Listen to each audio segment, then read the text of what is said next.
The night was a whisper made of gold and storm, and somewhere between the dunes of silence and longing, a prince walked alone, his name carried by the wind like prayer. He was born beneath constellations that burned for kingdoms, yet tonight every star seemed to bow before something unseen. Before her eyes, the twin mirrors of an ancient promise.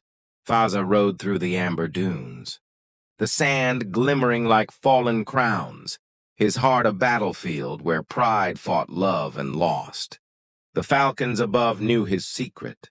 They had seen him surrender, not to an army nor to fate, but to the gaze of one whose silence ruled eternity. Her eyes, not eyes, but galaxies wrapped in dusk and dream.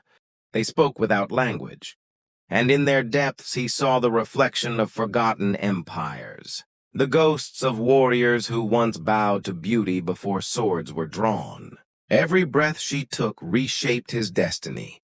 Every glance erased the boundaries of his throne. He, the falcon of royal skies, found his wings trembling before her calm.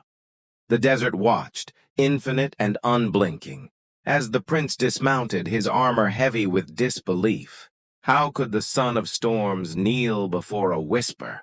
How could the air of sunlight melt beneath a moonlit gaze? Yet he did, willingly, completely, beautifully. Her gaze was not mortal. It was a decree written in the dust of creation. When she looked at him, time itself forgot to move. The winds that once roared for his name fell silent, as though the universe paused to listen to her breathing. She carried the calm of dawn and the danger of eternity, and Fazza, the desert's chosen flame, was nothing but a shadow-learning devotion. He remembered the first moment. Her veil danced like twilight on the edge of a storm, and her silence held more truth than all his poets could speak. Her presence felt like destiny disguised as temptation, the kind that ruins kings and redeems souls. He had faced battles, but none like the one between his pulse and her quiet eyes. "Who are you?" he whispered. "That my heart abandons its throne for your stillness?" She did not answer. For queens of divine beauty do not speak, they command with silence. The moonlight glowed on her lashes like silver prayers, and the sands beneath her feet turned holy. Each grain of dust shimmered with remembrance of something eternal, as if creation itself bowed to her form.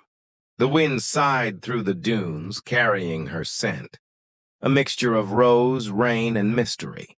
It struck Fazza's soul like prophecy. He realized then that power was not in crowns or swords, but in the gaze that could turn gold into ashes. And in that moment, his crown truly turned to dust. He lifted his hand to his heart, feeling the pulse that no longer beat for kingdom or victory, but for her, the unseen empress of the stars. Her eyes drew him closer, like gravity bound not by law but by longing. But no one knew the truth, that her gaze had never left him. It lived in the wind, in the light, in the stillness between breaths. When he prayed, it was her name he meant. When he slept, it was her voice that called him home. The final night came, quiet, royal, infinite. He stood upon his palace roof, the sands stretching before him like a golden eternity.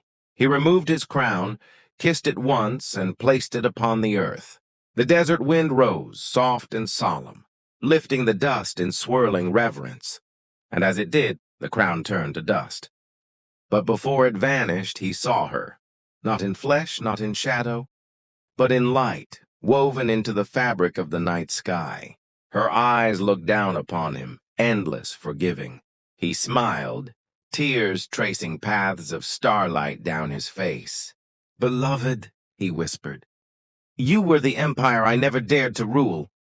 And the stars answered, not with thunder, but with silence deep enough to echo through eternity.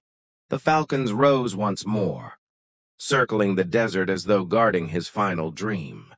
They say that when the wind moves just right, you can still hear his voice between the dunes. not of sorrow, but of devotion eternal. For love like that does not die. It becomes the air itself, the song of the horizon, and somewhere beyond time's edge, beneath a sky forever watching, two souls stand again, her eyes shining like dawn, his spirit kneeling like prayer. There is no crown now, no throne, no kingdom, only love infinite as the desert's breath. For in the end, the true empire was not made of gold, but of surrender.